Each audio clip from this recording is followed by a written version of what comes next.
Informe-se diariamente sobre o mundo das criptomoedas no BitNotícias. bitnoticias.com.br, acessa aí.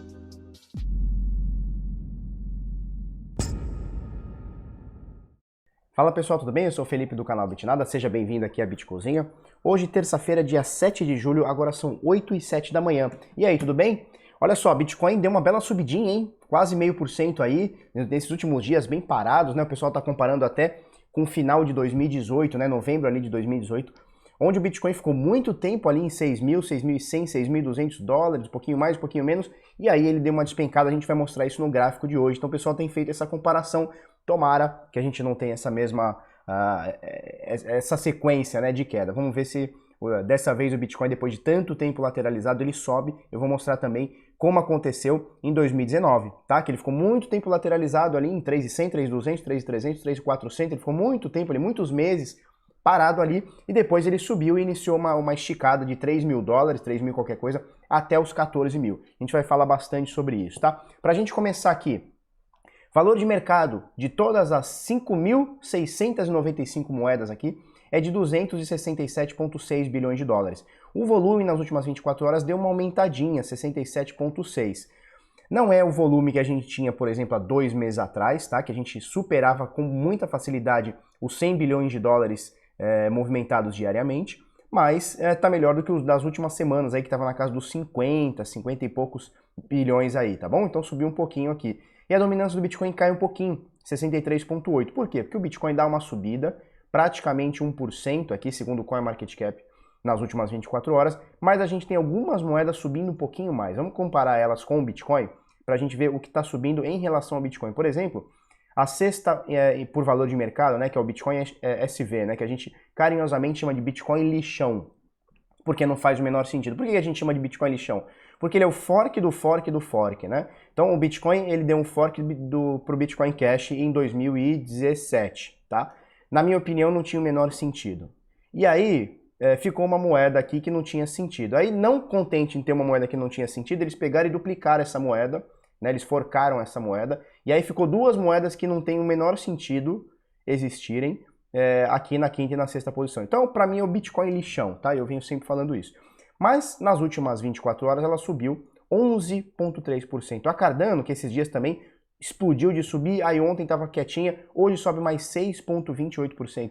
A gente tem a Chainlink também subindo 11%. Algumas moedas aqui como Tesos subindo 4%, Stellar subindo 2%, a Uno subindo 2%, ou seja, a gente vai tendo uma diminuição. O Bitcoin Cash também subindo 2,6%, né? Então a gente tem alguma diminuição na dominância do Bitcoin. Por quê? Porque o Bitcoin sobe, mas algumas altcoins sobem muito mais do que o Bitcoin, então teve uma ligeira queda na sua dominância, tá bom? Então olha só, voltando aqui para o USD, a gente tem o valor do Bitcoin agora nesse momento 9.273 dólares, com a doletinha valendo 5,36. Baixou um pouquinho, né? Subiu um pouquinho, né, de ontem para hoje, de anteontem para ontem, na verdade, né? De 5,31 para 5,36, tá mais ou menos nessa média aí. E aí você vê o preço do Bitcoin, você vê o preço ali embaixo, 49.500 praticamente, né? 49.492,32 é o último preço na Bitcoin Trade. Tá caindo umas coisinhas aqui. Beleza? Quero mostrar uma coisinha para vocês. Olha só, divulgaram ali o PIB da China, né? E o pessoal tá todo alvoroçado lá, porque a China parece que está com a economia voltando a querer subir, né? E isso deu uma animada praticamente no mundo todo. Então você vê aqui, ó, Canadá, América Central, Brasil, aqui América do Sul, né?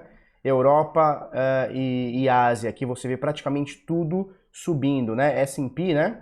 As 500 maiores dos Estados Unidos também praticamente tudo subindo. Olha só, Microsoft subindo 2,15%, Apple 2,6%, Google 2%, Facebook 2,9%, Amazon 5% de alta somente nas últimas 24 horas, né? Aliás, somente nas últimas 24 horas não, somente no dia de ontem, tá bom? 5,77% é bastante coisa. Aqui no Brasil, a gente beijou os 99 mil pontos, né? Nesse momento agora, com a bolsa fechada, ainda são 8h11 da manhã, a gente tem aqui a bolsa, ontem bateu 99 mil pontos, nesse momento 98,9, né? Praticamente 99 mil pontos, com uma alta de 2,24 no dia de ontem, né? Então tá todo mundo alvoroçado, né? O pessoal tá, que crise, né? Que porra é essa de crise? Agora vamos enxergar o copo meio cheio. A gente tava até discutindo isso agora cedo, né? Vamos enxergar o copo meio cheio, né? Como se fosse assim tudo bonito, né? O pessoal tá ignorando aquela loucura que aconteceu ali em fevereiro, né? Fevereiro, março, né? O pessoal ignorando aquela loucura que o mundo inteiro caiu, né? Não, vamos imprimir dinheiro, vamos jogar no mercado, tá tudo bem, tá tudo legal, vai dar certo, turma, vai dar certo, confia, dá uma reza aí que vai dar certo. Infelizmente a gente sabe que economia não é assim, não é a base do positivo, não é a base da reza, infelizmente não é assim, né? Nesse caso aqui, para as bolsas estarem subindo, alguém vai ter que perder, não tem jeito. E quem vai perder? O cidadão, o pagador de imposto. Porque imprimir dinheiro e jogar para a empresa comprar sua própria ação não vai funcionar, turma, não vai funcionar. Funciona por um tempo, mas chega uma hora que para de funcionar.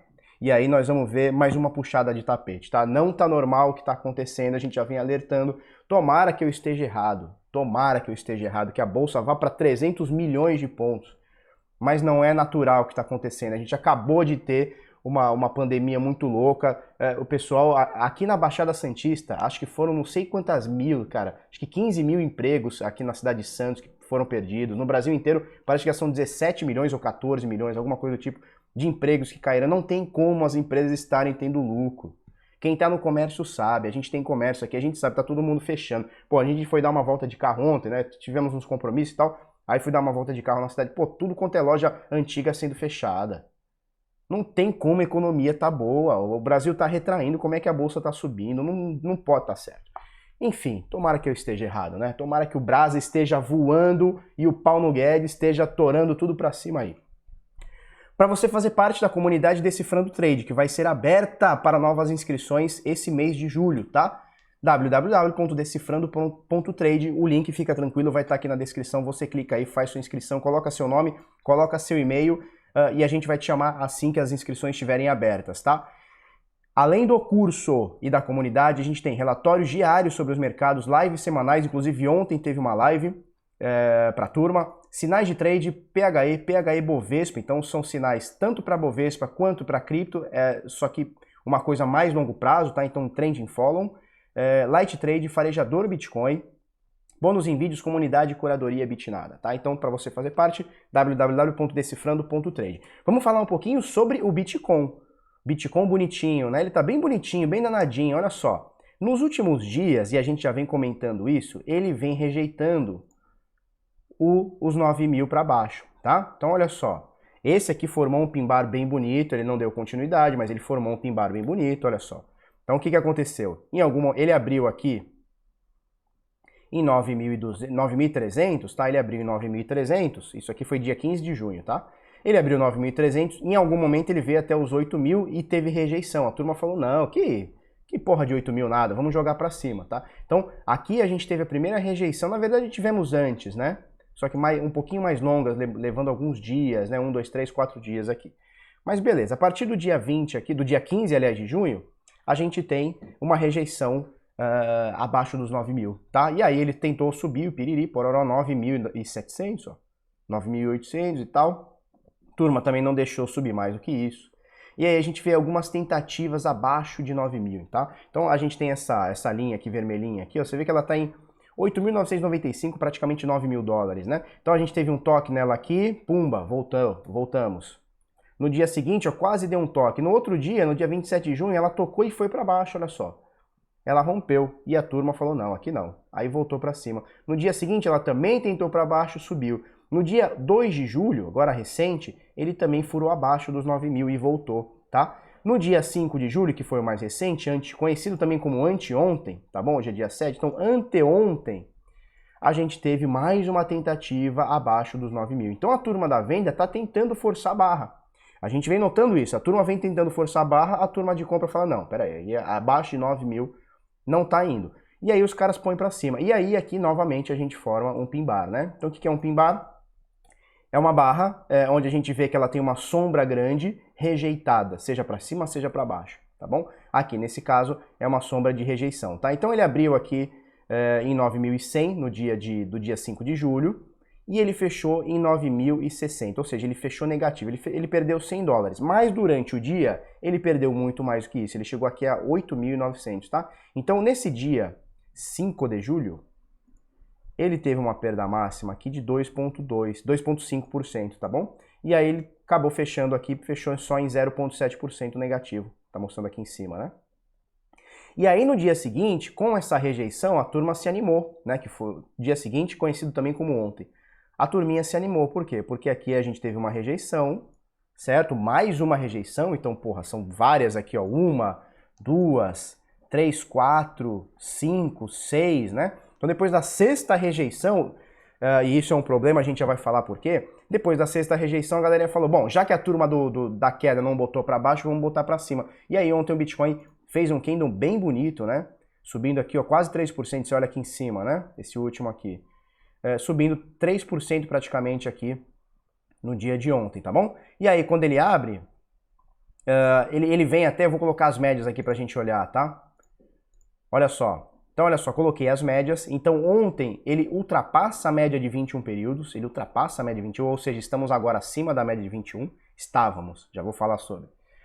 E ele dá um toque nessa média de 50, tá? Média de 21 exponencial, média de 50 eu estou usando média simples, tá bom? Exponencial 21, 50 simples, tá? Então ele ultrapassa a média de 21 exponencial, dá um beijinho aqui na média de 50 períodos e aí fecha o candle bem positivo. O dia de hoje, tá? Então abriu ontem às 9 horas, horário de Brasília, né? 21 horas, horário de Brasília.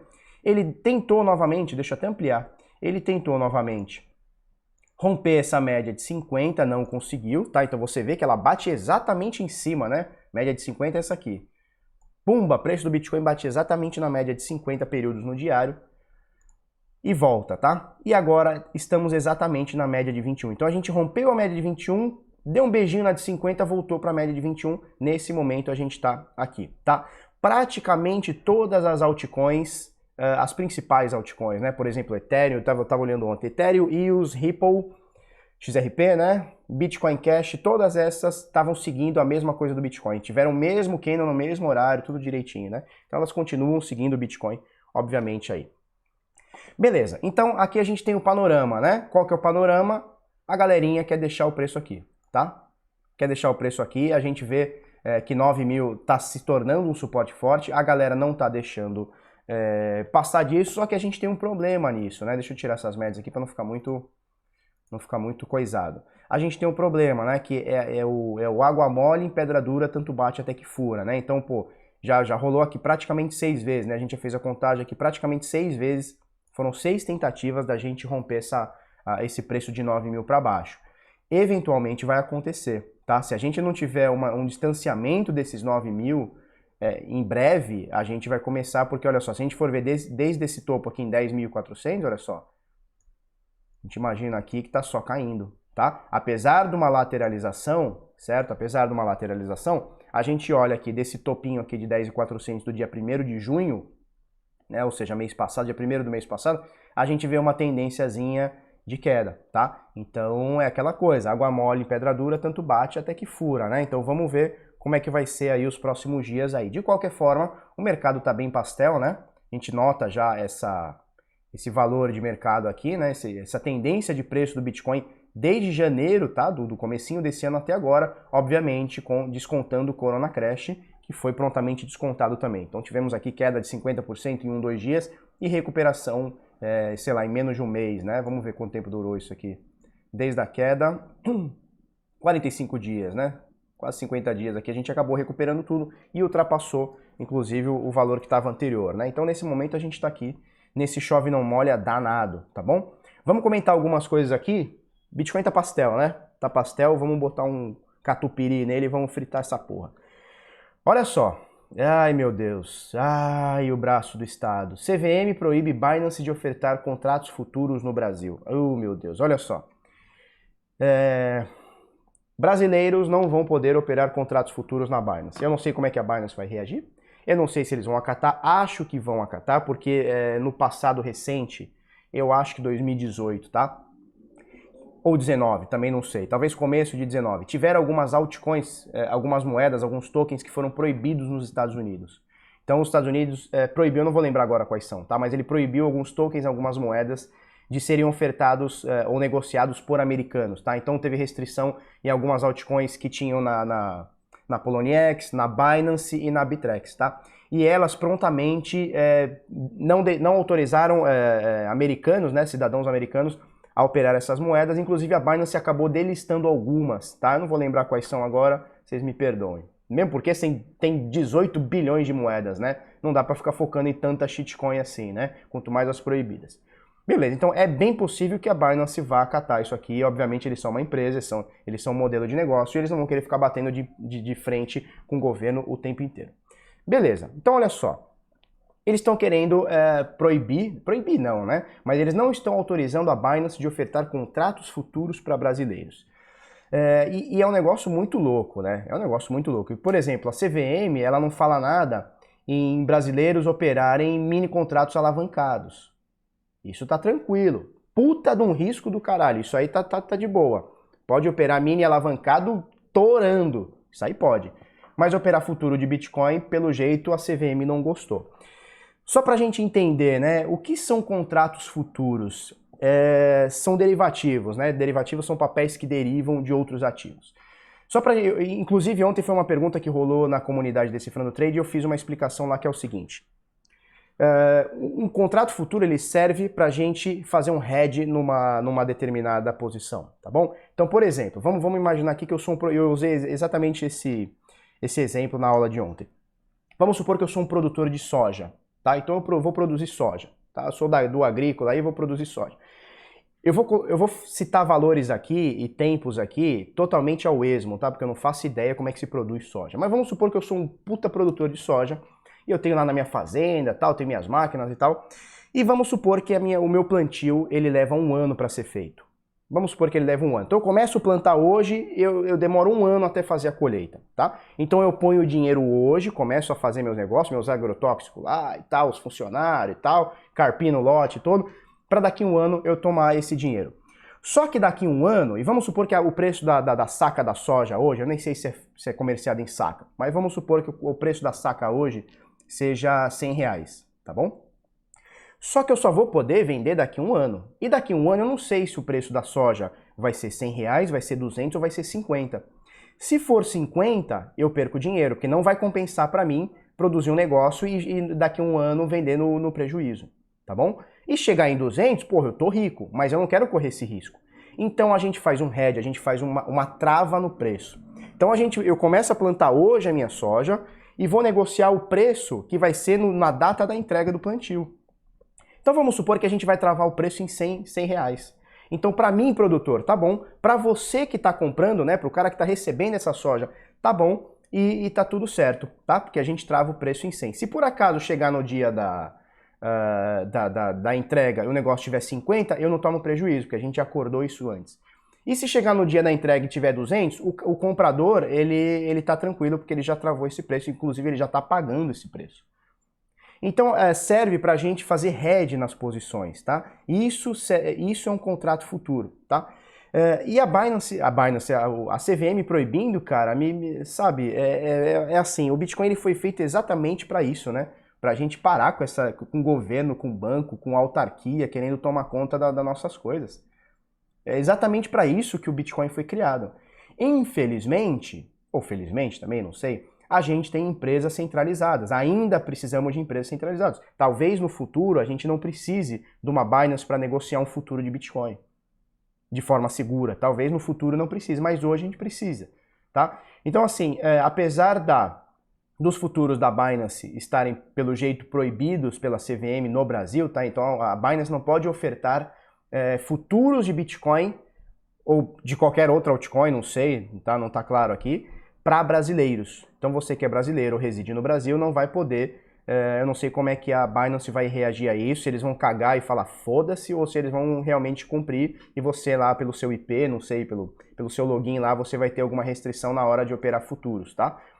Isso é péssimo, péssimo, porque como eu falei, né, a CVM autoriza você a operar mini contrato aí alavancado, perdendo dinheiro, e você não pode operar um futuro de Bitcoin, né? É um absurdo, né? A mão do Estado querendo tomar conta do ser humano de qualquer jeito. Quer dizer, você tem dinheiro e a CVM ela quer te proteger, meu filho. Ela quer te proteger, ela quer pegar você no colinho, dar um beijinho. Porra. Ó, a gente ainda tem algumas corretoras que fazem isso, tá? Eu não estou recomendando, mesmo porque eu acho que tem scam aqui no meio, pelo menos 2. Mas você ainda tem a Deribit, né, que é derivativos de Bitcoin. O nome eu achei genial, né? Deribit, derivativos de Bitcoin. Deribit, Huobi, BitMEX e a FTX, tá bom? Ainda existe isso daí. Infelizmente, a gente tem que lidar com tudo isso, né? Vamos lá.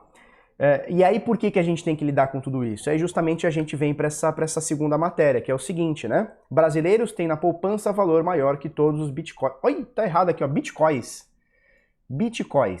Bitcoisa, tá? Brasileiros têm na poupança valor maior que todos os bitcoins do mundo. Vou dar um toque no Cássio aqui para ele arrumar isso aqui. Então, olha só, a gente tem quase R$1 trilhão na poupança. Quase R$1 trilhão, tá? São 943 bilhões. Eu fiz uma conta aqui, vou até abrir a calculadora aqui, ó. Vocês não vão conseguir ver a calculadora porque ela não tá nesse programa aqui. Mas olha só, 943 dividido, o dólar tá 5,36, vou pegar o oficialzinho, tá? Dividido por 5,36, a gente tá falando de 175 bilhões de dólares, tá? E o valor hoje do Bitcoin é 170, ou seja, a gente tem 5 bilhões de dólares a mais no Brasil em poupança, num negócio que perde para a inflação. Olha que loucura, ele perde para a inflação, a gente tem mais dinheiro na poupança do que o valor de todos os Bitcoins somados, tá? As mais de 18,4 milhões de unidades. E aí é o que a gente fala bastante sobre, a gente tá no mercado bebê, né? A gente é um mercado muito bebezinho, né? É um mercado muito começou agora. E tá, tem 11 anos, tudo bem, mas historicamente é um negócio muito pequeno, não é nada, é um peido. Mesmo porque, se você for parar para ver, o Bitcoin, o mercado de criptoativos, né, ele tem 11 anos, mas ele só se torna forte talvez de 2016 em diante, talvez 17. Ou talvez a gente vai olhar no futuro e falar que nem hoje a gente tem um mercado mais forte, né? Mas ele só começa a ser reconhecido no mainstream a partir de 2016, talvez 17. Talvez 17, tá? Então, se a gente for ver, a gente tem de 3 a 4 anos de mercado assim um pouco mais profissional, né? Um pouco mais, não vou nem dizer profissional, eu vou dizer conhecido pelas pessoas, né? 2016 em diante, cara, ninguém sabia sobre Bitcoin, não se falava isso na mídia. O Samidana não metia o pau no Bitcoin em 2016 para trás, é 2017 em diante, né? Então, mostra aí que a gente é um mercado muito bebezinho. Por quê? Porque só na poupança os brasileiros estão perdendo dinheiro, deixando lá, tem mais dinheiro do que o próprio valor total de bitcoins, tá? O que a gente tem para falar sobre isso? Vai muito sobre essa outra matéria da CVM, né? Existe um medo muito grande, né? As pessoas não confiam tanto em bancos, então as pessoas não querem ficar deixando em produtos do banco, porque todo mundo sabe que não rende nada, né? O banco cobra taxas altíssimas para deixar em fundos deles que não rendem nada, então você pega o seu dinheiro, muita gente deixa na poupança. Primeiro por educação financeira, a pessoa não sabe o que faz com o dinheiro, e eu acho que se o cara não sabe o que faz com o dinheiro, cara, a melhor coisa é deixar na poupança mesmo. Se você não sabe como é que funciona um fundo, como é que funciona o IPCA, como é que funciona uns fundos DI, um CDB, um CDI, cara, a melhor coisa é deixar na poupança mesmo. Por exemplo, o cara não sabe o que é o Bitcoin, o cara não faz ideia, comprou porque viu na internet, viu um barbudo falar. Porra, ele vai perder dinheiro, isso é óbvio. Se ele comprou em 2017, ele está perdendo 50%. Pelo menos a poupança perde para a inflação. Eu não estou defendendo poupança, tá? Não, interpretem direito o que a gente está falando. Não estou defendendo poupança. Mas entre perder dinheiro em alguma coisa que você não sabe e perder um pouquinho para a inflação, eu prefiro perder um pouquinho para a inflação. Do que botar num monte de fundo que você não faz ideia e vai tomar no cu. Ou botar na bolsa que você não faz ideia do que vai acontecer. Você não, né? Hipoteticamente, uma pessoa que não tem educação financeira nenhuma. Ele pega o seu salário, juntou um pouquinho, sei lá, recebeu uma herança, não sei, o cara pega esse dinheiro, é melhor ele deixar na poupança que rende pouco ou nada e perde para a inflação, do que botar em investimentos que ele vai torrar esse dinheiro e vai perder, e vai ficar pagando imposto intermediário, que é corretagem de banco ou de corretora, né? Então a gente tem uma falta de educação financeira gigantesca no Brasil, e tá tudo bem, é assim mesmo, né? A gente não tem o povo não sabe falar português na rua, como é que tu vai exigir educação financeira? Não tem como, né? A gente é um país atrasado, vai fazer o quê? A gente não tem educação financeira e também vai um pouco aqui do Estado babá, né? Vai um pouco do Estado babá, porque ou você confia no Itaúzão lá da vida, lá o Bradescão da vida para botar num fundo bosta, que também às vezes nem ganha tanto assim da inflação, ou você deixa paradão e também não se preocupa, deixa lá seu dinheirinho, né? É mais ou menos assim que funciona. Pra gente encerrar aqui, ó, carteirablindada.info, o link vai estar na descrição para você deixar seu Bitcoin muito mais seguro e você não virar essa estatística aqui de 22 bilhões e meio de reais perdidos somente em 2019. Até maio desse ano, até 2 meses atrás, já foram mais de 7 bilhões de reais em golpes, tá bom? Golpes ou carteiras que o cara botou errado, ou corretora que ele botou e foi hackeado, e etc, tá bom? Carteirablindada.info. Vamos encerrar aqui. Se você gostou desse vídeo, curte, comenta, compartilha com os amiguinhos, inscreve no canal, coisa no sininho, vamos pra cima, até amanhã, muito obrigado e tchau, tchau.